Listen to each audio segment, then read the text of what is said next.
Hello, everyone. Thanks for taking time to view this integrated education and training program design and delivery in an adult career pathway system presentation. My name is Judy Mortrude, and I'm a senior technical advisor at World Education. And I've been in conversation with adult education practitioners in Washington, D.C. for some years now, as D.C. has adopted a career pathway framework for your adult education and workforce development system. My goals for our time together are to provide a little context about why adult education is focused on integrated education and training, or IE&T for short, to walk through the IE&T definitions and share a few current models, then to move beyond the legislative definition into the additional requirements that are in regulation, to connect and differentiate IE&T from the adult education integrated English literacy and civics education program, also known by the acronym IELCE, and finally to look at the levers outside of classroom practice, the system levers that support IE&T. So the adult career pathway conversation has been going on for nearly 20 years. While Israel Mendoza out in Washington State was leading the development of IBEST, which is the Integrated Basic Education and Skills Training Program, foundations were investing in adult education reform, and this visual was developed by women employed in Chicago, working with a community-based organization called the Instituto del Progreso, and in 2010 they put out a Bridges to Careers program development guide that some adult educators, like me, used to completely rethink the courses we were offering in our adult education consortium. And the intent of this redesign is for individuals across the spectrum of education functioning level, from beginning adult basic education or beginning English language acquisition to advanced levels, to really be able to see their work and their learning as part of a career pathway. So for example, in the Bridge Prep course, beginning level participants would have embedded employability skills content. A Bridge 1 course integrates career awareness across a variety of sectors, exposing participants to what it's like to work in these sectors, including healthcare in this example, so that by the time a participant is ready for Bridge 2, they can make a choice to enter a specific occupational prep course, like the medical office prep course, which would directly prepare them for an IE&T course in medical coding. As part of my work in Minnesota's adult career pathway system, I joined the Alliance for Quality Career Pathways. The Alliance practitioners from 10 states worked together to develop a career pathway framework that we called Shared Visions, Strong Systems. And it included a career pathway program definition, criteria to assess quality system building, and a menu of career pathway metrics that practitioners could use for evaluation and continuous improvement efforts. The Alliance released this framework in June of 2014, which was also about the same time that the DC Appleseed Career Pathways paper was released. And just a few weeks later, in the July of 2014, Congress passed and the President signed the Workforce Innovation and Opportunity Act, or WIOA. So it's been nearly 6 years since WIOA passed, and states are in some ways just beginning to use WIOA to its full power. So I want to start here by talking about some important Workforce Investment Act, or WIA, to WIOA changes. They can really be seen in this annual report from states to the federal agencies. This is called the PIRL, the Participant Individual Record Layout, and it lays out the shared accountability across the 6 core programs, which you see in the top right, including WIOA Title II Adult Education. And it includes the WIOA accountability measures, 5 of which are listed here, and the 6th is still the nebulous employer satisfaction metric. It also, WIOA eliminated the sequence of service structure and introduced simply career services and training services, telling us that we could start, an individual could start in either career or training services, do one, do both, whatever the individual needs to be successful. The PIRL also contains participant characteristics, things like gender and age and race and ethnicity, as well as employment barriers. So WIOA provides an expanded definition of individuals with barriers to employment. including the entire adult basic education population, who would be categorized by that second barrier here in the column to the left: English language learners, low levels of literacy, cultural barriers. Note that these barriers are meant to be cumulative. Most people served in adult education and workforce development may be characterized under a number of different employment barriers, which means practitioners need to ask for and document these characteristics. And the reason why that is so important is that WIOA also introduced a new way to show effectiveness. Just this year, states are beginning to implement this strategy. In fact, we just got this training notice from the Department of Labor Employment Training Administration in February of 2020, talking about negotiated performance and the WIOA concept of continuous improvement being about more than just ratcheting up our numerical targets.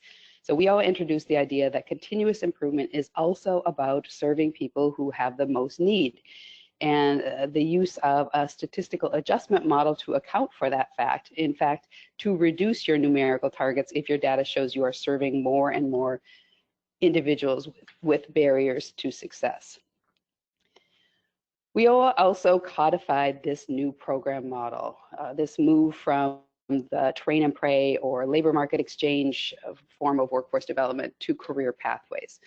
The WIOA legislation uses the term career pathways 21 times, and it seeks to distinguish career pathways from the many short-term training opportunities that have historically been offered to people who are in human service or workforce development programs.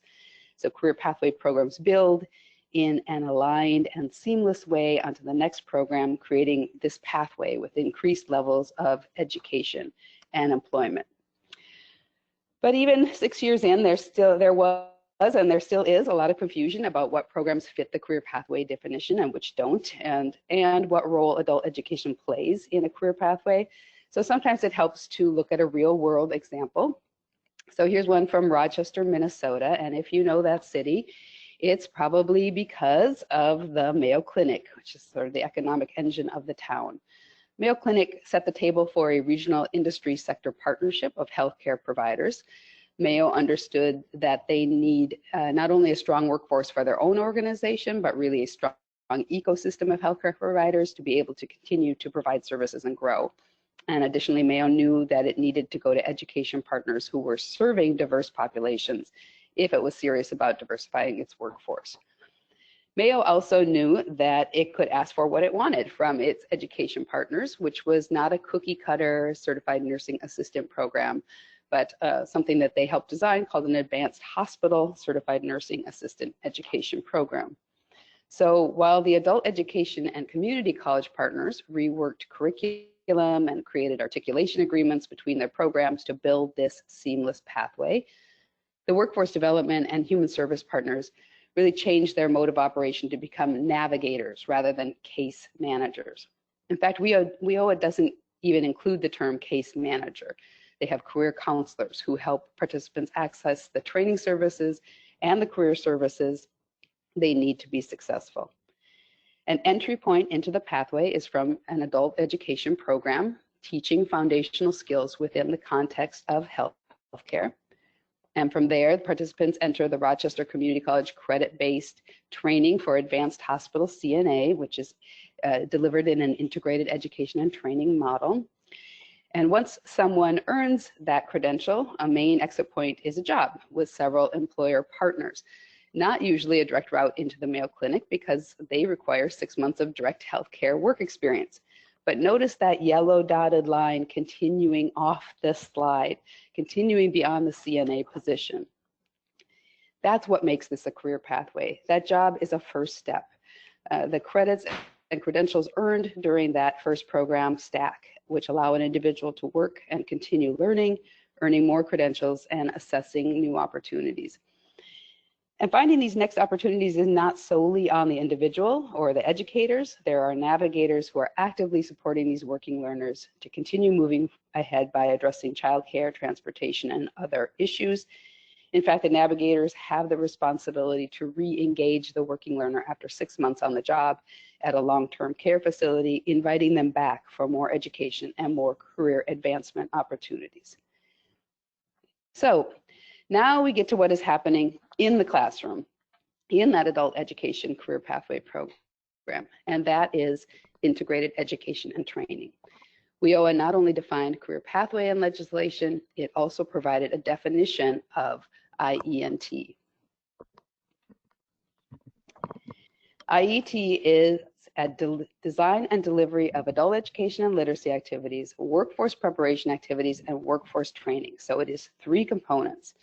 The definition also includes answers to these questions. How are those 3 components delivered? Concurrently and contextually. What is the context? It's a specific occupation or occupational cluster. And why? Why is it done? To support a person's educational and career advancement. So now let's look at the definition of each of those 3 required components. The first one you are probably very familiar with in WIOA Title II. From WIA to WIOA, there was no subtraction to this definition, no subtraction to the activities under adult education and literacy, but there were some language changes. English as a second language, or ESL, became English language acquisition, or ELA.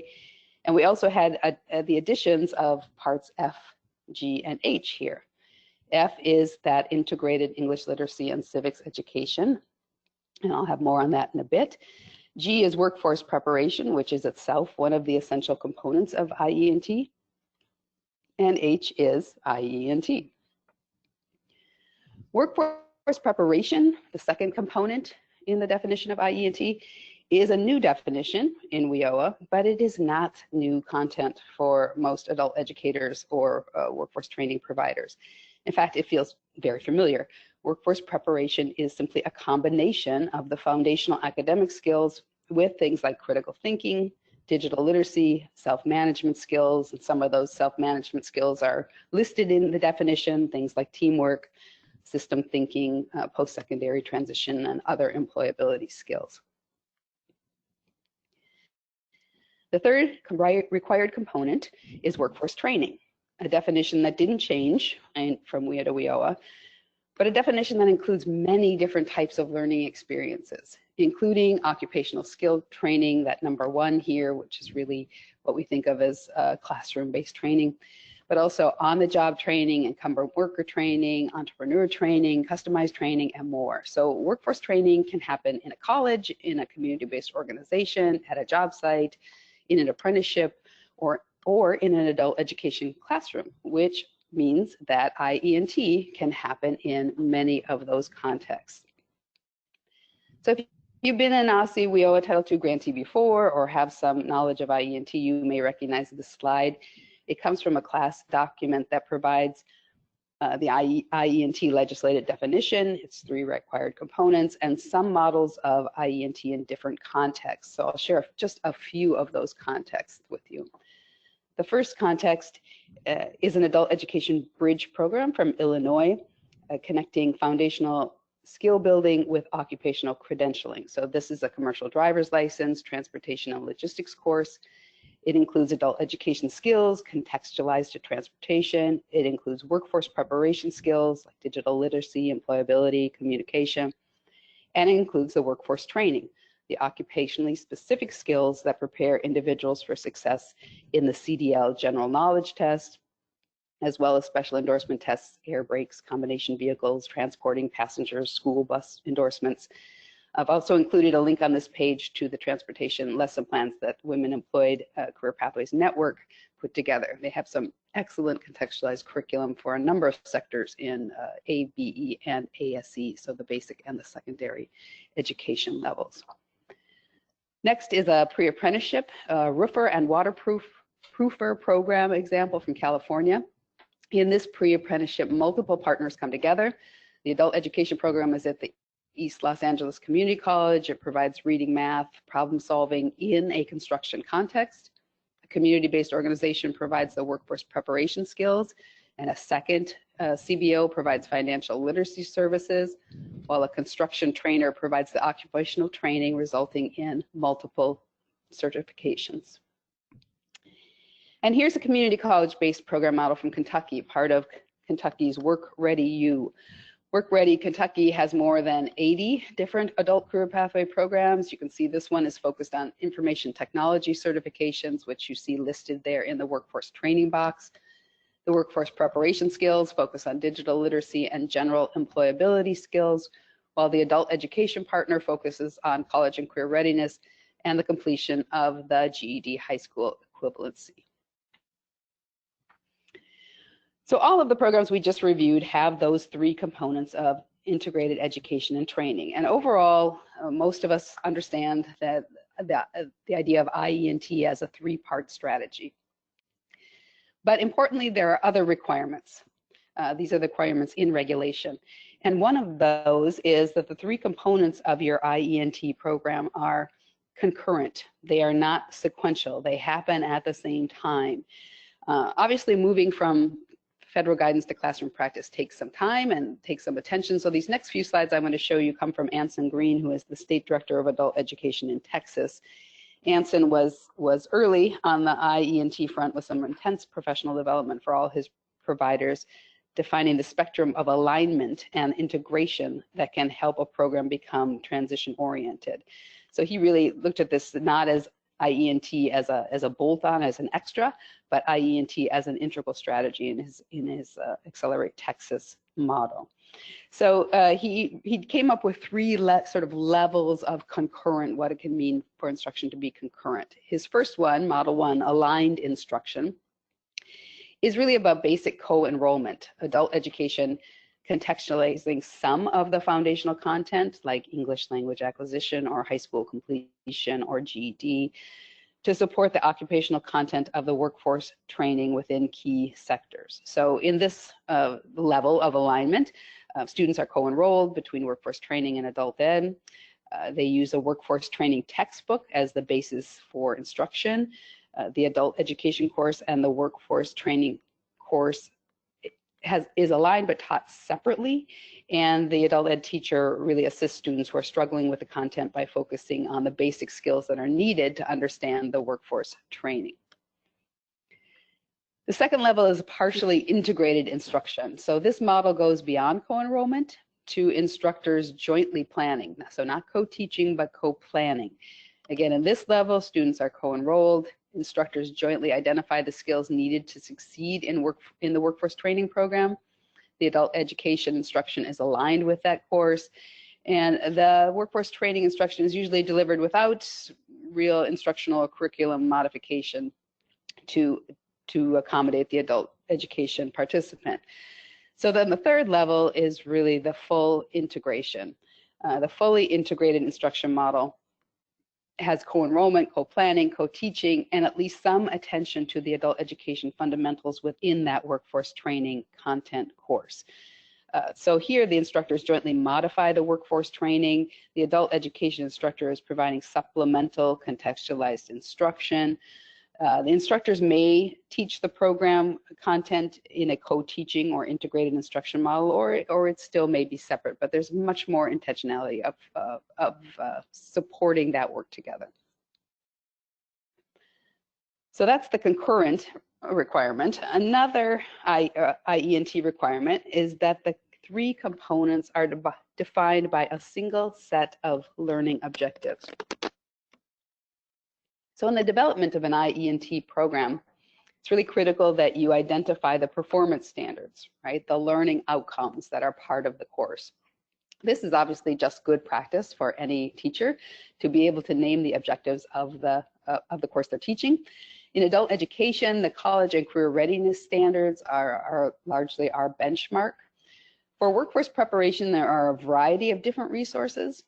Things like the employability skills framework that was developed by OCTAE, by the U.S.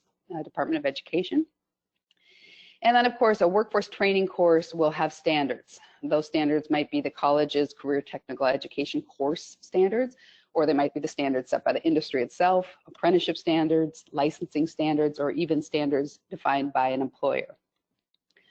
But beyond being able to define the standards in each component, IE&T requires that you create this single set of learning objectives. In other words, some evidence that the adult education is contextualized to the specific occupational training.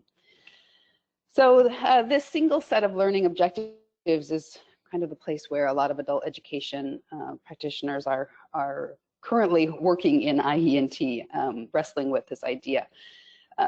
Single set of learning objectives are statements that describe the knowledge or skills a person should acquire by the end of a particular assignment or class or course or program.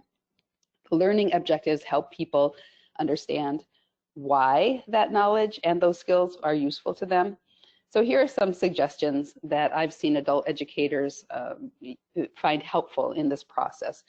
Really sort of starting with the end in mind. What is the ultimate outcome of your IE&T course? Is it to achieve an industry certification? Is it to earn a post-secondary credential? Is it passing apprenticeship standards?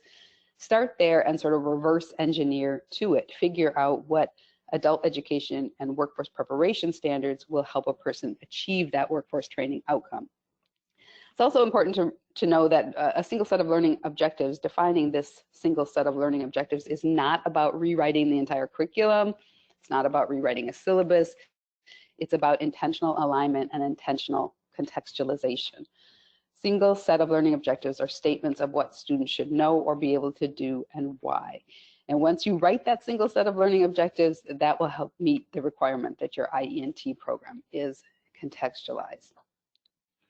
So here are some resources you can bring to the process of developing a single set of learning objectives. Again, for adult educators, it's the College and Career Readiness Standards in reading, in math, or in English language proficiency. For workforce preparation, there are a number of choices. Again, that Department of Education Employability Skills Framework. There are things like the North Star Digital Literacy or Google Applied Digital Skills. There's a resource out of California called World of Work, which provides digital badging in self-management, critical thinking skills. And there is also the Department of Labor's Skills to Pay the Bills, which was an opportunity youth-focused work. And in workforce training, you have to rely on what is established for your particular training in that career tech ed course, by the industry licensing exam, or through apprenticeship standards.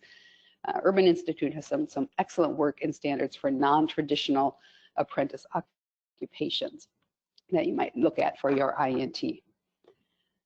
So I'm going to show you some examples of what some educators are doing in this single set of learning objectives conversation. Here's an example from California. California practitioners are working to align their CTE, their Career Tech Ed standards, and their CCRS, their College and Career Readiness Standards in adult ed. So here's an example from a blueprint reading assignment in a welding course. You can see this is a lot about identifying the adult education foundational skills needed to accomplish the workforce training standard. For example, in the first welding outcome above, it says interpret scaled welding blueprints in order to get information, perform calculations, make a plan, produce a finished part. A necessary foundational skill needed to accomplish that is to convert measurements and use the measurements in solving a multi-step real-world problem. So you can see that's been identified inside the CCRS. In the second row, it's about analyzing symbols, and you can see in the second column, there are reading and English language proficiency skills in the CCRS that complement this objective. In the third, it's about describing a step-by-step process based on specific information provided by the blueprint. So in all three outcomes listed in the first column, there are college and career readiness standards in the second column that define the learning needed to demonstrate the welding course outcome. California's IE&T project uses this chart then to document those standards. CTE is in column 1, CCRS is in column 2, then they write a combined lesson objective in column 3, which is their term for the single set of learning objectives. And it takes this project takes it a step further to actually write out a plan for team teaching this objective, which you can see there in column 4. This is obviously a luxury to have this kind of preparation time to draft this level of detail in an IE&T program. But if you have the time, it's a great example of how to do it. So I want to spend a little bit of time with the third component of IE&T, which is workforce preparation, because those last few slides really we're heavy on the workforce training objectives and the adult ed objectives, but remember there are 3 components to IE&T. So this is for the workforce preparation standards. So I've mentioned a couple of times the U.S. Department of Education's employability skills framework. It has these 3 dimensions to it: applied knowledge, effective relationship, and workplace skills. And then it breaks down these 3 dimensions even further. For example, you can see workplace skills is broken into information use, communication skills, systems thinking, digital or technology use. So if you go to this website, you can find lovely examples behind each of these things and think about how you're going to build those into your IE&T program.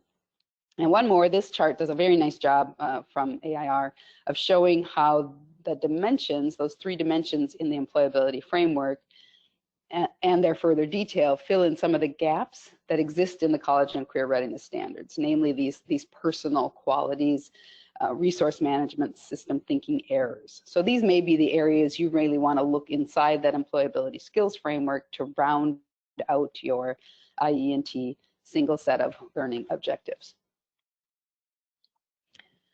Okay, so kind of to put a capstone on these IE&T regulations, I'm going to show you a couple slides that come from the Oregon Pathway Alliance. Oregon, like many states, is doing intensive professional learning on IE&T.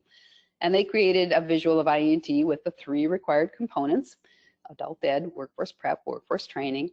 And on this slide, they've also focused on the regulatory language for meeting the requirement to be integrated. So there on the right, you can see the regulatory language.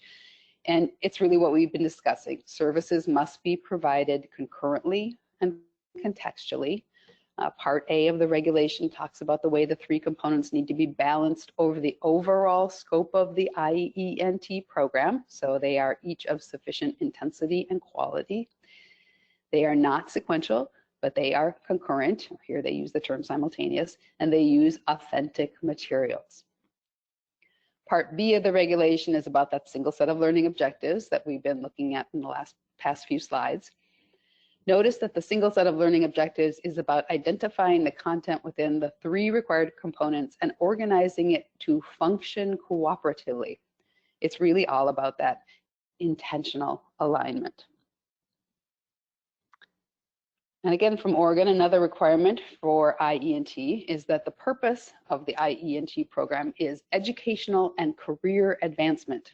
And to meet that requirement, regulation tells us the adult education component needs to be aligned with the state's content standards. In other words, the college and career readiness standards that DC has adopted. And that the IE&T is part of a career pathway. So now here we are back again to the career pathway program model. And as you remember, when I started talking about the career pathway movement and the codification of the definition in WIOA in 2014, WIOA does give us this excellent definition, which is now also in 2 other federal laws. So we have 3 federal laws: WIOA, the Higher Education Act, and the Perkins 5 Career Technical Education Act, all use this career pathway definition. It's essentially saying a career pathway program is a combination. The word combination is very important. Combination of rigorous, high quality education training and other services. And those other those 3 components are described sort of redundantly in these 7 parts. Part A says it's got to align with local, regional industry needs. There are jobs for people who get these skills, this education. Part B, it's not just short-term terminal training. It prepares people for success in continued education. Part C, there's educational and career counseling built in. Part D is nearly word for word the definition of IE&T. Part E, it's organized for acceleration.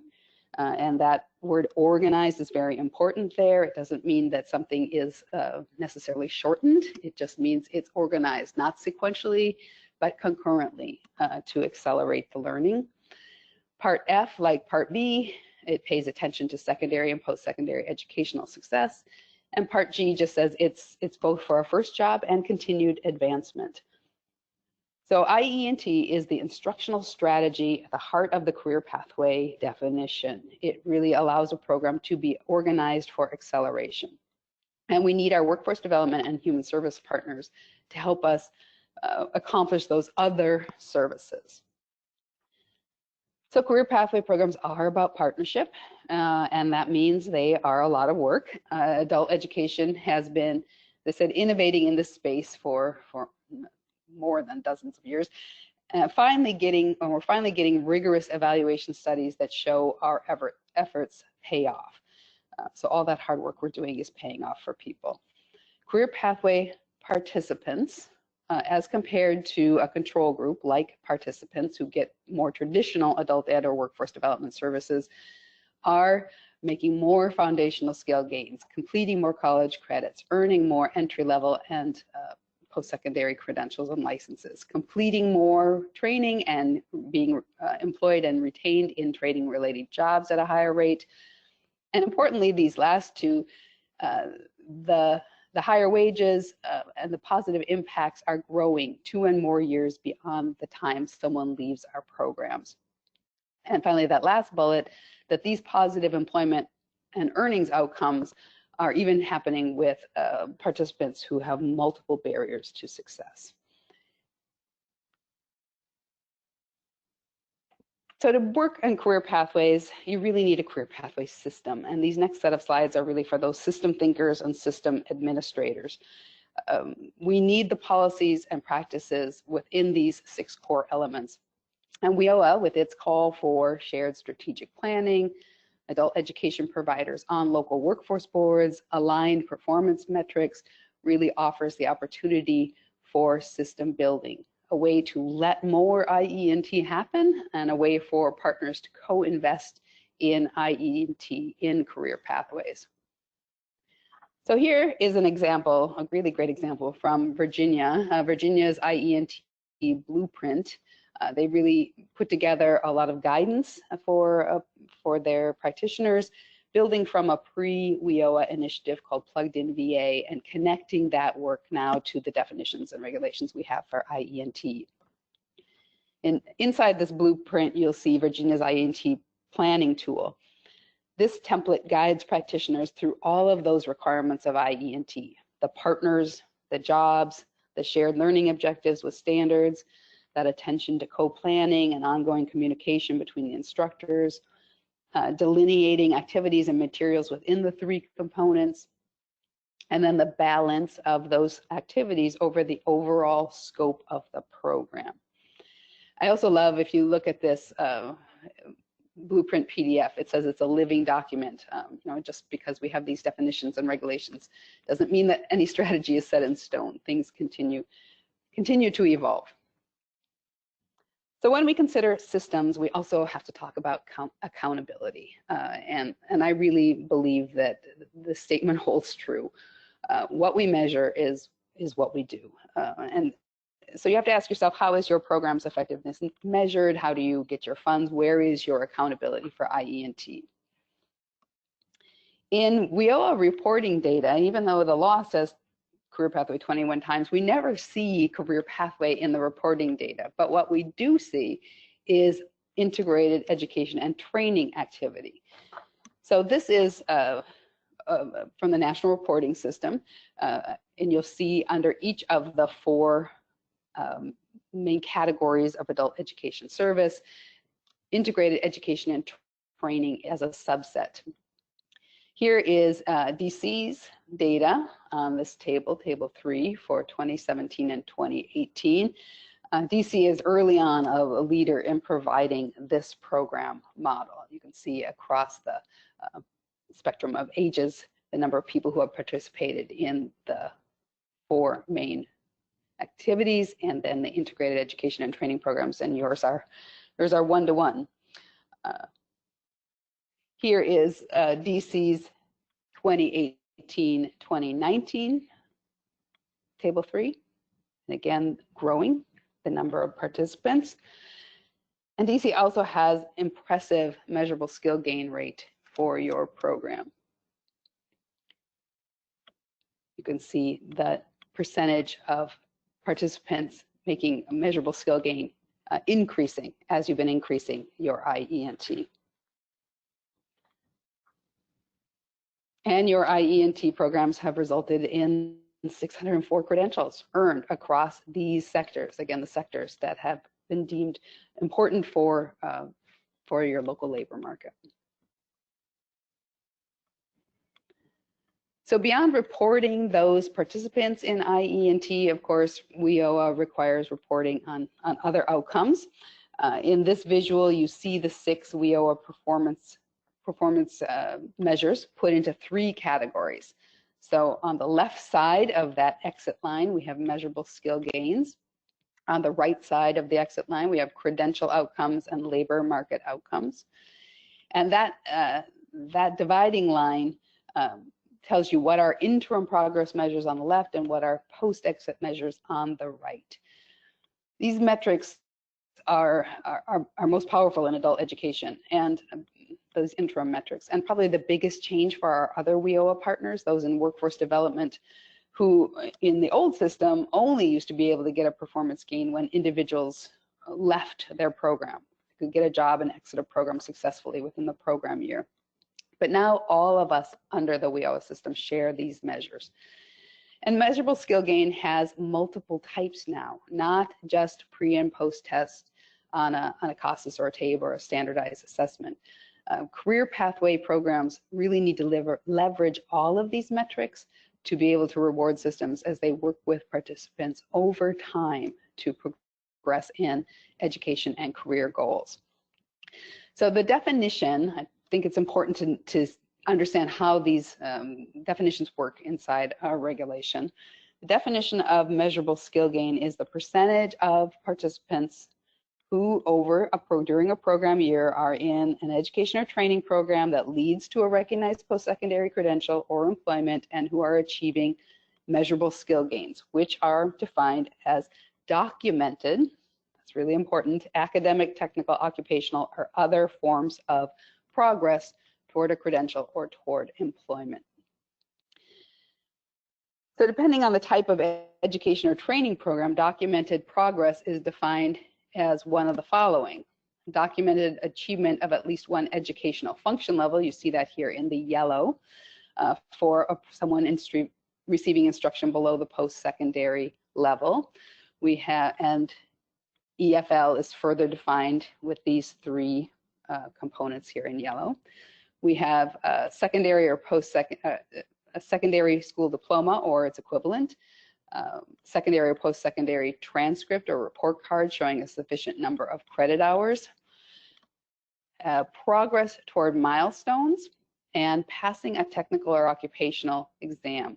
So currently in adult education, or up until this year, we have really only continued to use the educational function level definition of measurable skill gain, along with a secondary diploma and its equivalent. But starting this year in our performance, all partners are collecting all measures, and specifically these measures on the right, progress toward milestone and passing technical occupational knowledge-based exam, within an IE&T program. So let me show you what that looks like. This NRS table, National Reporting System table, was still in draft form last time I saw it, but it is specifically for IE&T, outcome achievement for adults in IE&T programs. And the first column you can see has the technical occupational skills progress, the extended version of the measurable skill gain. So let's understand these 2 measurable skill gain types a little more. We can look at more closely at measurable skill gain type 4, which is called progress toward milestones. It's described as satisfactory or better progress towards some established milestones. And it gives you a few examples here in the regulation. It says this can be a training report showing a mastery of job skills, for example, in an on-the-job training program, apprenticeship standards. It can be a pay increase. It can be a performance increase. So it is simply a progress that you must document, some sort of skill gain. Technical occupational skill gain is measurable skill gain type 5. It's defined as successfully passing an exam required for an occupation or documented progress attaining skills by exam. So again, we have some examples in the federal guidance. This could be a part of an apprenticeship exam. It could be an employer required knowledge exam. It could be an industry or occupational competency exam. Remember that IE&T program with the commercial driver's license. Those are all exam-based credentials. It could be some other test necessary to obtain a credential. So thinking about those as the measurable skill gains that we will be able to represent in our adult education programs. This is a DC, again, DC, like other states, was still using NAs for these. They're not applicable for these measurable skill gain types up until this year. And starting this year, we will be using all of those types. So again, it's really important to have guidance, excuse me. And while the federal agencies and the reporting processes are gradually supporting all of the WIOA performance measures, it is really the states that have the heavy lift of supporting the capacity of local providers to understand and to use all these measures. So here's an example from Wisconsin. They issued some joint WIOA, joint between titles 1, 2, 3, and 4 on guidance on measuring the measurable skill gain types. You can see the flow chart with the yes and no questions. It's really some lovely guidance. Another system lever for career pathways that DC is pulling is co-enrollment. So while your data vault is evolving as a data alignment strategy, we also need to give comfort to the DC state agency providers and practitioners that in a co-enrollment strategy, everybody wins. So this is transcripted text from December 2016 WIOA Hot Topics webinar, where someone asked if we co-enroll between, for example, Title I and Title IV, but this also includes Adult Ed Title II, who gets credit for someone meeting one of the WIOA outcome measures, whether that's employment or earning a credential or a measurable skill gain. And very clearly, the answer is everyone. Everyone gets credit. It doesn't matter who's funding what part of the career pathway strategy. All titles who are participating or co-enrolling that participant will take credit. Finally, I want to address the connection between IE&T and IELCE, the Integrated English Literacy and Civics Education Program. In the federal realm, IE&T is only required within Section 243, the IELCE grant program, which are separate funds that require a strategy serving English language learners, even foreign trained professionals with adult education and literacy, civics education, and an IE&T strategy. So if you are receiving IELCE funds, those services must be delivered in combination with IE&T activities.